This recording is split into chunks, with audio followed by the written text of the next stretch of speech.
Gaddar awards ఇవ్వబోతున్నారు. నంది అవార్డ్స్‌కి బదులుగా. అయితే ఇవి తెలంగాణ, ఆంధ్రప్రదేశ్ కలిసి ఉన్నప్పుడు ఇవి నంది అవార్డ్స్ ఇచ్చేవారు. మరి ఇప్పుడు గద్దర్ అవార్డ్స్ ప్రకటించబోతున్నారు. మరి ఈ గద్దర్ అవార్డ్స్‌కి సంబంధించి ఇప్పుడు మనతో పాటు మాట్లాడడానికి చిట్టిబాబు ఉన్నారు. ఆయనతో మాట్లాడదాం. నమస్తే సార్. నమస్తే. సార్, ఇప్పుడు మీరేం చెప్పాలనుకుంటున్నారు? ఇప్పుడు ఆల్రెడీ మనం దీనిపైన చాలా సార్లు మాట్లాడుకున్నాం. గద్దర్ అవార్డ్స్ ఇవ్వడం కరెక్ట్ కాదు. అండ్ ఆయన కృషి ఇప్పుడు సినిమా ఇండస్ట్రీలో ఏముండే అని చెప్పి కూడా మాట్లాడుకున్నాం. కానీ చాలామంది ఏమన్నారంటే 'భూమి' అనే సినిమాతో చాలా అందరికి తెలిసిన విషయమే అని చెప్పేసి కూడా మాట్లాడారు. అయితే ఇప్పుడు మీరేమంటారు? ఈ 10 లక్షలు అనేది అంటున్నారు. ఇప్పుడు కాదమ్మా, దేనికైనా ఒక ప్రభుత్వం ఏదైనా నిర్ణయం తీసుకుంటే దానికి ఒక ఔచిత్యం ఉండాలి. దానికి ఒక విధానం ఉండాలి. నాకేదో బుర్రలో తోచింది, నాకేదో తొలిచిద్ది కనుక నేను చేస్తానన్నది వికృతం. ఈ రేవంత్ రెడ్డి ప్రభుత్వం ఆయనకేదో గదర్ మీద ప్రేమ ఉంది, తప్పులేదు. అందుకని అది మొత్తం అందరి మీద రుద్దుతానంటే ఎట్లా నువ్వు? గద్దర్ గారు ఆయన ఉంటే కూడా వాళ్ళు రాసిస్తారు. ఎందుకంటే గద్దర్ గారితో మా ఫ్యామిలీకి చాలా బంధం ఉంది. మా నాన్నగారు రాసిన పుస్తకాలకు ఆయన ముందు మాట రాశారు. నా పుస్తకాన్ని ఒక పుస్తకాన్ని కూడా ముందు మాట రాశారు ఆయన. సో ఆయన అంటే మా ఇంటికి వస్తూ ఉండేవారు. మా నాన్నగారు చాలా గౌరవం ఉంది. సో ఆయన అంటే నాకు గౌరవమే. కానీ నంది అవార్డు అనేది అందరికీ సంబంధించిన అవార్డు. నంది అవార్డు అనేది దీంట్లో ఆయన ఫిలాసఫీ నమ్మేవాళ్ళు ఉన్నారు. నక్సలైట్ దీన్ని నమ్మేవాళ్ళు ఉన్నారు, వ్యతిరేకించే వాళ్ళు ఉన్నారు. సో అన్ని ఫిలాసఫీల వాళ్ళు ఉన్న ఇండస్ట్రీ ఇది, అన్ని మతాల వాళ్ళు ఉన్న ఇండస్ట్రీ ఇది, అన్ని కులాల వాళ్ళు ఉన్న ఇండస్ట్రీ ఇది, అన్ని రంగాల వాళ్ళు ఉన్న ఇండస్ట్రీ ఇది. ఈ ఇండస్ట్రీకి కామన్గా పెట్టాలి. అందుకనే పెద్దలు ఆ రోజు ఆలోచించి కొంచెం ఈ విజ్ఞత లేని అర్ధజ్ఞానం అజ్ఞానంతో సీఎం అయ్యాడు కనుక అన్నమాట. ఆ రోజు పెద్దలు ఎందుకు నంది అవార్డు అని ఇంకో తమిళనాడులో కానీ ఏ రాష్ట్రంలో అయినా కామన్ పేరు మీద అవార్డులు ఎందుకు పెట్టారు? వ్యక్తిగత పేర్లు పెట్టకుండా ఎందుకు పెట్టారంటే వాళ్ళకి ఒక విజ్ఞానం ఉంది. ఇది కామన్ పేరు మీద పెట్టాలి తప్పితే ఒక వ్యక్తి పేరు మీద ఇవ్వకూడదు. వ్యక్తి పేరు మీద అన్ని అవార్డులు, వ్యక్తి పేరు మీద ఇవ్వాలంటే ఒక ప్రత్యేక అవార్డు, దాదాసాహెబ్ ఫాల్కే అవార్డు, ఆయన వ్యక్తి గౌరవమైన వ్యక్తి, ఆయన మీద ఒక అవార్డు ఇవ్వాలి, ఆయన పేరు మీద అవార్డు. అంతేకాని నేషనల్ అవార్డ్స్ అన్నీ దాదాసాహెబ్ ఫాల్కే అవార్డ్స్ అంటే కాదు కదా. వాళ్ళకి బుద్ధి లేదు ఆ పేరు చెప్పడానికి. ఆయన పెద్ద మనిషి, ఆయన గొప్ప మనిషి, ఆయన మీద ఒక అవార్డు. అలాగే ఇప్పుడు అక్కినేని నాగేశ్వరరావు గారి పేరు మీద ఒక అవార్డు ఇస్తున్నారు. ఇది జీవిత సాఫల్యం అవార్డు. అక్కినేని నాగేశ్వరరావు గారు జీవితాన్ని ఒక అవార్డు, ప్రత్యేక అవార్డు. అంతేగాని అన్ని అక్కినేని అవార్డులు ఇవ్వట్లేదు కదా. సో అట్లాగ ఒక ఔచిత్యం కావాలి, ఒక విజ్ఞత కావాలి, ఒక ఆలోచన ధోరణి కావాలి.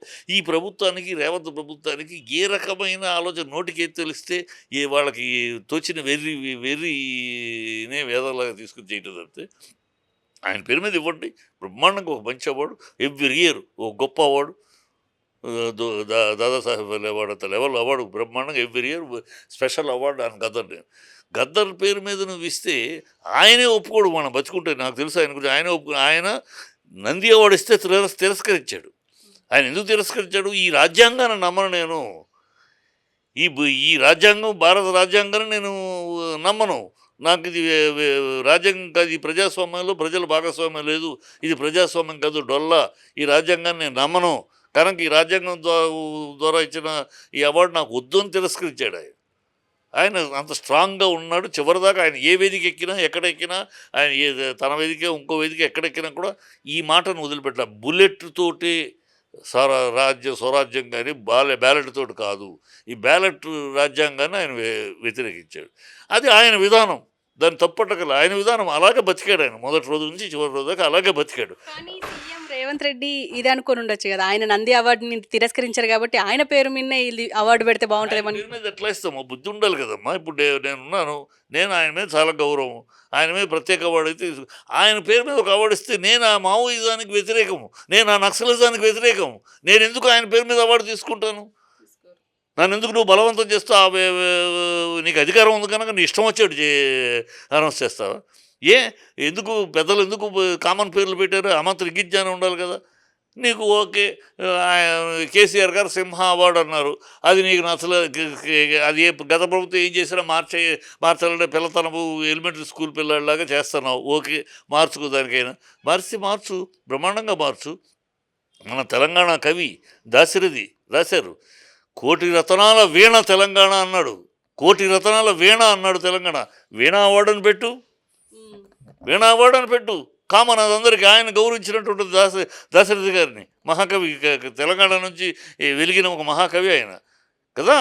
ఆయన పేరు మీద ఆయన రాశాడు తెలంగాణ గురించి. కోటి రతనాల వీణ అన్నాడు. ఎంత గొప్ప వాక్యం ఆడాడు. కోటి రత్నాల వీణ తెలంగాణ అన్నాడు. ఆ వీణ అవార్డుని పెట్టు, ఆయన గౌరవించినట్టు ఉంటుంది. ప్లస్ తెలంగాణ వచ్చినప్పుడు ఈయన పోరాడాడంటే, తెలంగాణ వచ్చినప్పుడు పోరాడు. సినిమా ఫీల్డ్ ఇక్కడ రావడానికి, తెలంగాణలో స్థిరపడటానికి గద్దర్కి ఏ సంబంధం? గద్దర్కి తెలంగాణకి సినిమా ఫీల్డ్ తెలంగాణ స్థిరపడ్డ. తెలంగాణలో సినిమా ఫీల్డ్కి సంబంధించిన అవార్డు ఇది. తెలంగాణలో ఇవాళ సినిమా ఫీల్డ్ సెటిల్ అయిందంటే దానికి కారకులు ఎవరు? వాళ్ళు చెన్నారెడ్డి కన్నా ముందు చూస్తే రామారావు గారు, నాగేశ్వరరావు గారు, వాళ్ళిద్దరూ ముందు అడుగుపెట్టి ఇక్కడే సినిమాలు తీస్తామనే, ఆయన సొంత సినిమాలు, నాగేశ్వరరావు నా స్టార్ ఇక్కడే తీయాలంటావు. వాళ్ళిద్దరూ అడుగుపట్టవు. తర్వాత కేబీ తిలక్ గారు, ప్రభాకర్ రెడ్డి గారు, వీళ్ళందరూ కష్టపడటం సినిమా ఫీల్డ్ ఇక్కడికి రావాలని. ఆ తర్వాత చెన్నారెడ్డి అండగా నిలబడి ఇండస్ట్రీ ఇక్కడికి వచ్చేదాకా ఆయన అన్ని రకాల సహకారాలు అందించి ఇండస్ట్రీ ఇక్కడ. సో ఇండస్ట్రీకి ఇక్కడికి, తెలంగాణకి ఇండస్ట్రీ రావడానికి సహకరించిన చెన్నారెడ్డి గారి పేరు మీద ఇవ్వాలనుకుంటే ఇవ్వవు. ఎందుకంటే మళ్ళీ అక్కడ నీకు రాజకీయాలు. నువ్వు చెన్నారెడ్డి శిష్యుడు కాదు కనుక చెన్నారెడ్డిని పేరు మీద ఇస్తే నీకు నచ్చదు. సో నేను వలచింది రంభ, నాకు నచ్చింది వేదం అంటే ఎట్లా నువ్వు? ఆయన ఎవడూ తక్కువ చెప్పరు. గద్దర్ గారిని అందరూ గౌరవిస్తారు.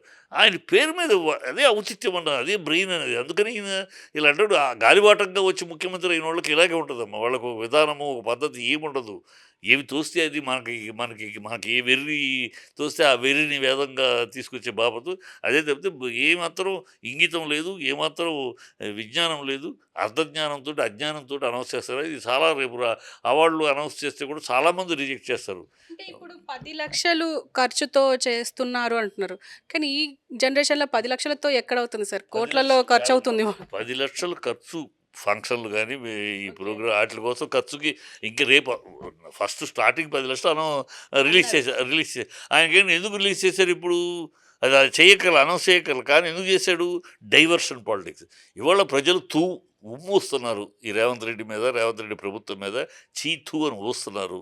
అసలు ఇతను సీఎం సీట్కి అనర్హుడు.